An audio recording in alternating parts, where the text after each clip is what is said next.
यह कहानी दिल्ली शहर में रहने वाले विवेक का, जो अपने पिता का इकलौता बेटा था। वह अपने बूढ़े बाप का मात्र एक सहारा था। एक दिन की बात है, विवेक अपने घर से कॉलेज जा रहा था, लेकिन रास्ते में सामने से आती तेज कार ने उनका एक्सीडेंट हो जाता है। वह खून से लहूलुहान था। उसे झट से हॉस्पिटल में एडमिट कराया गया, लेकिन विवेक की हालत और खराब होते जा रहा था। इसे देखते हुए डॉक्टर ने तुरंत एक डॉक्टर को तत्काल सर्जरी के लिए बुलाया। आने के बाद अस्पताल में प्रवेश किया, उसे कॉल का जवाब दिया, अपने कपड़े बदले और सीधे सर्जरी ब्लॉक में गया। उन्होंने डॉक्टर के इंतजार में लड़के के पिता को हॉल में खड़े पाया। डॉक्टर को देखते ही पिता चिल्लाया, तुम्हें आने में समय क्यों लिया? क्या आप नहीं जानते कि मेरे बेटे का जीवन खतरे में है? क्या आपके पास जिम्मेदारी का कोई मतलब नहीं है? डॉक्टर मुस्कुराए और कहा, मुझे क्षमा करें, मैं अस्पताल में नहीं था और मैं जितनी जल्दी हो सके कॉल प्राप्त करने के बाद मैं हॉस्पिटल आया और अब मैं चाहता हूं कि आप शांत हो जाइए ताकि मैं अपना काम कर सकूं।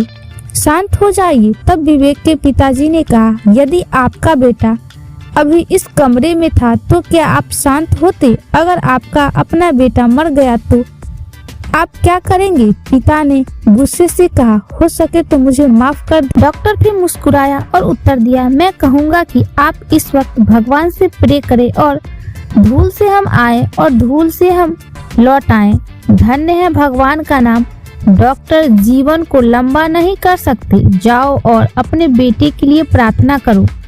हम भगवान की कृपा से अपना सर्वश्रेष्ठ प्रदर्शन करेंगे।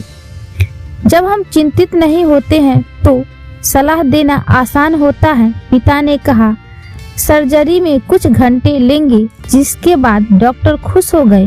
धन्यवाद, आपका बेटा बच गया। और पिता के जवाब की प्रतीक्षा किए बिना वह अपने रास्ते पर चलता रहा। यदि आपके कोई प्रश्न है तो नर्स से पूछे। एक गरीब बच्चे की कहानी, वह इतना घमंडी क्यों है? वह कुछ मिनट इंतजार नहीं कर सकता था ताकि मैं अपने बेटे की स्थिति के बारे में पूछूं। डॉक्टर के जाने के बाद नर्स की मिनटों को देखते हुए पिता ने टिप्पणी की। नर्स ने जवाब दिया, उसके चेहरे पर आंसू आ रहे थे। उनका बेटा कल एक सड़क दुर्घटना में मर गया था। वह दफन में था जब हमने उसे आपके बेटे की सर्जरी के लिए बुलाया था, और अब जब उसने आपके बेटे की जान बचाई तो उसने अपने बेटे को दफन के लिए दौड़ना छोड़ दिया। कभी कभी किसी को जज मत करो, क्योंकि तुम कभी नहीं जानते कि उनका जीवन कैसा है और वे क्या कर रहे हैं। अभी तो डॉक्टर अपने बेटे के मरने के गम में उभरा ही भी नहीं था कि उसे उतना कुछ सुनना पड़ा विवेक के पिता से। धन्य है वो डॉक्टर जो अपने बेटे के गम में भी उसके विवेक को बचा लिया। दोस्तों, ये कहानी कैसी लगी आप हमें कमेंट करके जरूर बताएं। कहानी पसंद आई हो तो इसे लाइक करना, सब्सक्राइब करना और दोस्तों में शेयर करना। बाय।